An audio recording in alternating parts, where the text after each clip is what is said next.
बनेगी, संतन को संग लाग रे तेरी अच्छी बनेगी, अच्छी बनेगी तेरी किस्मत जगेगी, अच्छी बनेगी तेरी किस्मत जगेगी। होए तेरो बड़ा भाग रे तेरी अच्छी बनेगी, होए तेरो संग लाग रे तेरी अच्छी बनेगी, वो तेरी अच्छी बनेगी, तेरी अच्छी बनेगी। रोशंत भगवान की जय हो। तो नारद जी के कहवे के अनुसार व्यास जी ने 18वें पुराण की रचना की, श्रीमद् भागवत महापुराण।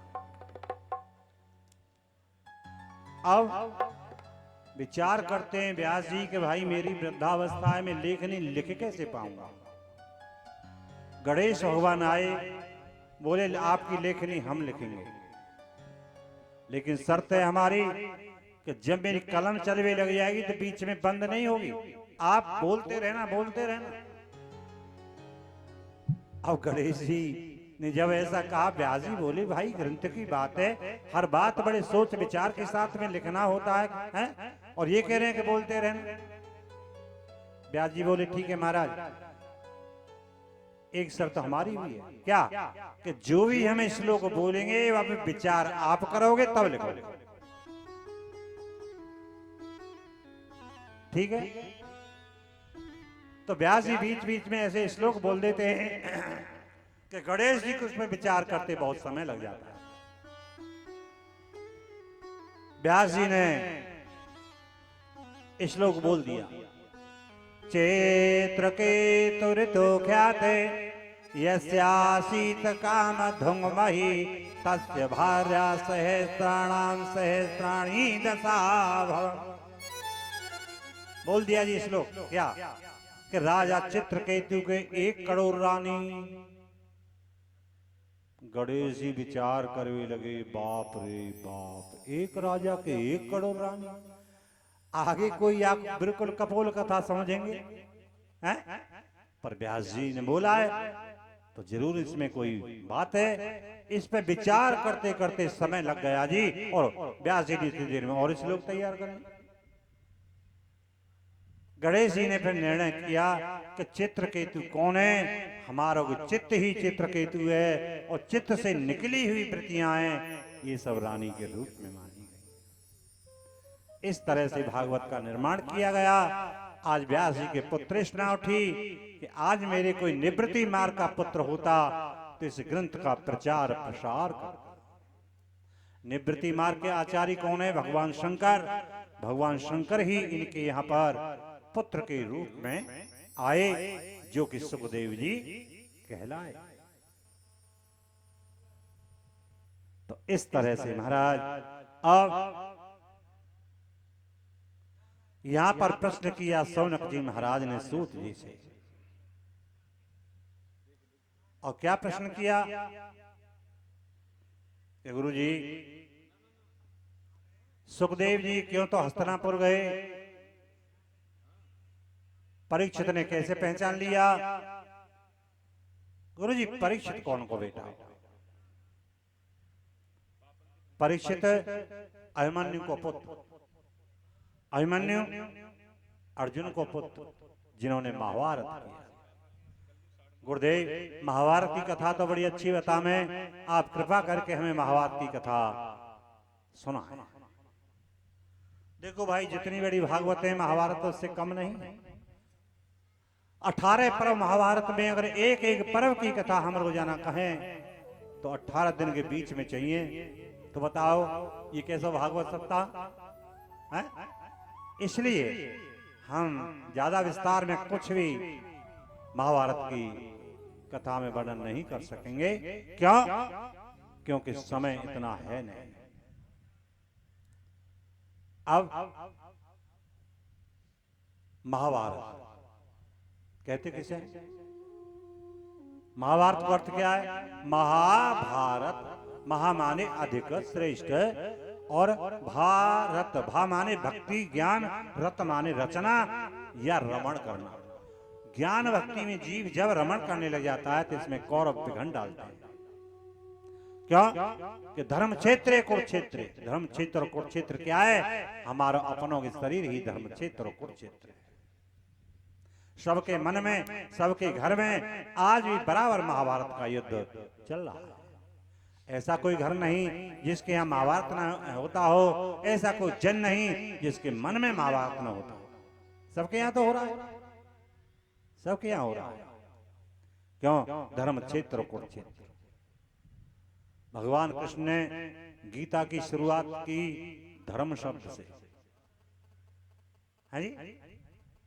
जबकि वहां युद्ध होने के लिए जा रहा है, कृष्ण को बोलना चाहिए था कि भाई युद्ध क्षेत्र कुरुक्षेत्र, भाई कुरुक्षेत्र युद्ध का स्थान है, लेकिन नहीं, धर्म क्षेत्र कुरुक्षेत्र ऐसा बोल। धर्म शब्द से गीता की शुरुआत भगवान कृष्ण ने की। तो क्या आपने कभी विचार किया इस बात पर? कभी विचार किया है कि धर्म शब्द से गीता की शुरुआत क्यों की? जहां तेज श्रोता होते हैं बात को पकड़ लेते हैं। देखो यहां स्पष्ट करके चलेंगे कि देखो सूर्य ग्रहण पड़ता है, सूर्य ग्रहण जब पड़ता है तो कहते हैं कि भाई कुरुक्षेत्र में स्नान करें, और चंद्र ग्रहण पड़ता है तो कहते हैं काशी में स्नान करें, सूर्य ग्रहण पड़ता है तो कहते हैं कुरुक्षेत्र में स्नान करें। सूर्य क्या है? तेजोमय है, और वो परमात्मा भी तेजोमय। जितना जो दिखाई दे रहा है विस्तार, ये सब विराट भगवान को स्वरूप है, और विराट भगवान को हृदय स्थान कहाँ है? कुरुक्षेत्र। मन के देवता चंद्रमा है, मन कहाँ है? काशी। तो जहां भगवान को हृदय स्थान है वहां कभी युद्ध नहीं, अनाचार, दुराचार, अत्याचार आदि नहीं हो सकता वहां, क्योंकि भगवान तो धर्म विग्रह हैं। इसलिए धर्म शब्द से गीता की शुरुआत भगवान कृष्ण ने। जिसमें अंधा धृतराष्ट्र है। अंधा धृतराष्ट्र कौन है? को अंधे को विश्राम रागी। अंधा कौन है? कि जो विषयों में डूबा हुआ है, वास्तव में वही अंधा धृतराष्ट्र, वही अंधा धृतराष्ट्र। राजू भैया कलर बढ़िया ना आ रहे।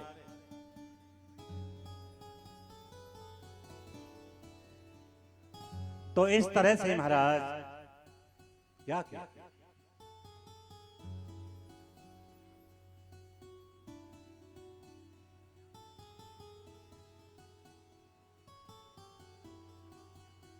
अंधा धृतराष्ट्र को अंधे को धर्म के स्वरूप महाराज युधिष्ठिर हैं, और धर्म सबको जगाता है भोर में, प्रभात में सबको जगाता है धर्म, लेकिन हम उसकी अनसुनी कर देते हैं। हमारे संत हैं प्रभाती गाया करते हैं, बेला अमृत गया आलसी सो रहा बन अभागा, साथ ही सारे जगे तू न जागा, है ना? झोलियां भर रहे भाग्य वाले, लाखों पत्तों ने जीवन सवाले, रंग राजा बने भक्ति रस में सने, कष्ट भागा साथ ही सारे जगे तू न जागा। इस तरह से महाराज भाव कहने को क्या है कि आज महाराज कहने लगे महाभारत हो जाता है, बाणों की सेज पर पड़े भीष्म दादा उत्तरायण की प्रतीक्षा में, कि जब सूर्य उत्तरायण होंगे तब मैं शरीर से प्राणों को निकाल। क्यों जी, मृत्यु को कोई मुहूर्त हुआ क्या? हा? एक शायर ने तो गाया है कि जब तेरी डोली निकाली जाएगी बिन मुहूर्त के उठा ली जाएगी। लेकिन भीष्म दादा मुहूर्त साध रहे हैं। अगर आप साध सको तो दो चार मुहूर्त हम भी बतावें। हाँ जी, देखो उत्तर दिशा में निकलता है ध्रुव तारा। जिसको ध्रुव तारा दिखना बंद हो जाए तो समझ लेना 12 महीने के अंदर उसकी मृत्यु है। सावधान हो जाना और परमात्मा से एक सच्ची डोरी जोड़ देना। अपनी परछाई में छलना कैसे छिद्र दिखाई देने लगे, समझ लेना 10-11 महीने के अंदर ही इसकी मृत्यु है। सावधान होकर के परमात्मा से सच्चा संबंध जोड़ देना। और सर्दी जुकाम नजला आदि नहीं है। नास का ठीक होने पर, नास का ठीक होने पर घी को दीपक बुझ जाए, उसकी गंध नासिका को ना आए तो 9-10 महीने के अंदर उसकी मृत्यु। सावधान हो जाना। और मैं दलदल में फंसता जा रहा हूं, निकलने का प्रयास करता हूं लेकिन नीचे को चला जा रहा हूं। ऐसा अगर स्वप्न में देखता है तो हमारा 7-8 महीने के अंदर उसकी मृत्यु। और मैं गधा पे चढ़कर के दक्षिण दिशा की ओर जा रहा हूं। ऐसा अगर स्वप्न में देखता है तो 5 या 6 महीने के अंदर उसकी मृत्यु है। सावधान होकर के परमात्मा से सच्चा संबंध जोड़ता है। और कानों में उंगली लगाए, कानों में उंगली लगाने के बाद में एक ध्वनि सुनाई देगी, एक नाद सुनाई देगा। और वो नाद क्या है? ओंकार की ध्वनि होती है। ओंकार। हमारे योगी लोग इसी ओंकार की उपासना करते हैं। ओंकार बिंद संयुक्तम नित्य ध्यायन्ति योगिनः कामदम मोक्षदम ओंकाराय नमो नमः। और ओम में सब जगत निहित है, समस्त ब्रह्मांड उसी ओम में समाये हुए हैं। तो इस तरह से कानों में लगाने के बाद में वो ध्वनि सुनाई न पड़े तो समझ लेना 7-8 दिन के अंदर उसकी मृत्यु। आज मुहूर्त साधन है भीष्म दादा कि सूर्य उत्तरायण होंगे तब मैं शरीर से प्राणों को निकालूंगा। क्योंकि मार्ग 2 होते हैं, उत्तरायण मार्ग और दक्षिणायन मार्ग। 6 महीना सूर्य रहते हैं उत्तरायण, 6 महीना सूर्य रहते हैं दक्षिणायन। करक से लेकर के धनराशि तक सूर्य रहते हैं दक्षिणायन।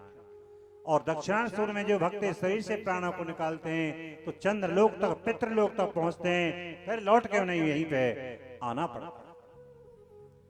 और 6 महीना सूर्य रहते हैं उत्तरायण मकर राशि, मकर संक्रांति, मकर राशि से लेकर मिथुन राशि तक सूर्य रहते हैं 6 महीना उत्तरायण। और उत्तरायण सूर्य में जो भक्त इस शरीर से प्राणों को निकालेंगे वो महाराज सूर्य